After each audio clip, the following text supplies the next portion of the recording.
बिस्मिल्लाहिर्रहमानिर्रहीम। अस्सलाम वालेकुम प्यारे व्यूवर्स, उस्मास किचन में आपको वेलकम।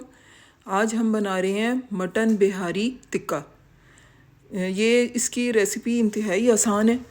बिल्कुल वही मसाला मैंने जो चिकन बिहारी कबाब में मैंने लगाया था, वही मसाला लगा के मैंने आप लगा दिया सारा। क्योंकि वीडियो को मैंने शॉर्ट करना है तो मैं आपको बस दिखा रही हूँ कि ये सारे मसाले मैंने इसमें डाल दिए हैं। ठीक है, वो आपको मेरी बिहारी चिकन टिक्का में मिल जाएगी, बिहारी सीख कबाब में मिल जाएगी। ठीक है, तो ये देखें, मैं बिहारी कबाब रेसिपी इसमें मैंने जो दे दी है डिस्क्रिप्शन में है। ठीक है, उसका लिंक, तो वहाँ से आप देख सकते हैं सारे मसाले।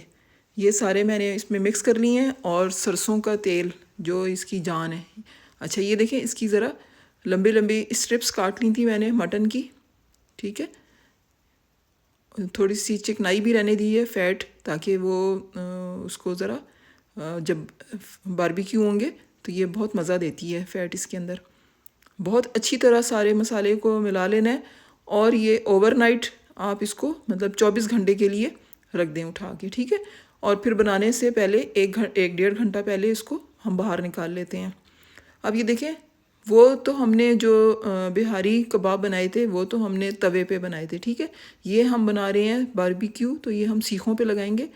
तो इसी तरह जो स्ट्रिप्स हैं उनको हमने इस तरह ये पिरो लेना है। ये देखें, जिस तरह मैं पिरो रही हूँ, ये देखें, एक दफ़ा डाला। ये छोटी बोटी है तो इसको आप एक दफ़ा डाल लें, और ज़रा अगर लंबी है तो उसको आप 2 दफ़ा पिरो लें। ये देखें, एक दफ़ा डाला इसको हमने, और फिर ये हमने इसको दूसरी दफ़ा दोबारा सीख में डाला। ठीक है, इससे क्या होगा कि ये नीचे लटक के जलेंगी नहीं, और सब में अच्छी तरह हीट हो जाएगी, और जो बिहारी कबाब होते हैं उन्हीं की तरह ये बाद में अलग अलग हो जाएगी। ठीक है, जिस तरह उसके वो टूटते हैं ना, तो वो बहुत मज़ा देते हैं। इंतहाई जूसी कबाब बनेंगे, बल्कि मैं तो कबाब कह रही हूँ, टिक्के बनेंगे ये। तो ये ज़रूर ट्राई कीजिएगा, इंशाल्लाह आपको बहुत पसंद आएंगे। बहुत आसान है, सारे मसाले आप वहाँ से देख लीजिएगा, और सारी सीखों पे मैं ये लगा लूँगी। तो फिर ये हम इसको बारबेक्यू करते हैं।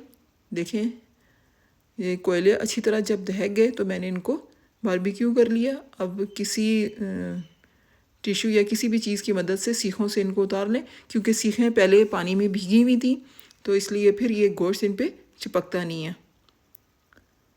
और फिर इनको आप सर्व करें, अच्छा सा प्रेजेंटेशन की हो।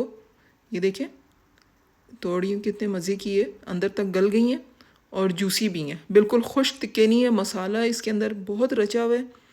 और ये आप हरी चटनी और चिली जो है उस गार्लिक उसके साथ पेश करें। उम्मीद आपको पसंद आएगी। इंशाल्लाह मिलते हैं एक और डिश के साथ। उस वक्त तक के लिए अल्लाह हाफिज़।